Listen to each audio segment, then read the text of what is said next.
હું તોફિકભાઈ સલાઉદ્દીન બનવા ward number 8નું election ખૂબ સરસ રીતે ચાલી રહ્યું છે. અત્યારે ખૂબ શાંતિપૂર્વક. ગરમીના લીધે પબ્લિક અત્યારે ઓછી છે, પણ મને એવું લાગે છે કે 4 વાગ્યા પછી પબ્લિક ઘરેથી નીકળશે. ગરમીનું પ્રમાણ પુષ્કળ વધારે છે.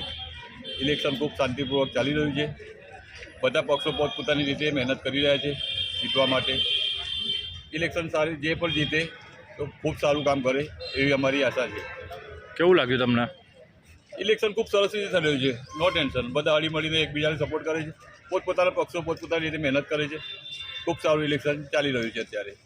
ઓકે. પ્રોલિયા મોહમ્મદ ફૈજાન. હું કોલેજના અંદર ફર્સ્ટ ટાઈમ વોટ આપવા આવ્યો. મારો ફર્સ્ટ ટાઈમ વોટ હતો અહીંયા.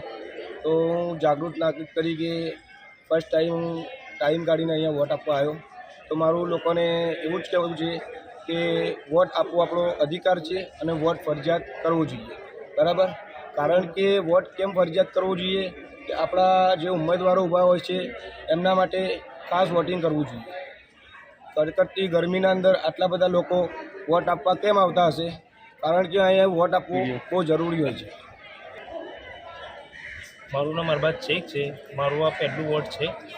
વોટ બધાને ફરજિયાત આપવું જોઈએ. આપણા લીધે બીજા વોટ આપે એવું કરો, આપણે આવીએ એટલે વોટ ફરજિયાત આપવું જોઈએ. ફર્સ્ટ ટાઈમ તમે વોટ આલ્યો તો કેવું લાગ્યું? બહુ સરસ લાગ્યું મને વોટ આપીને.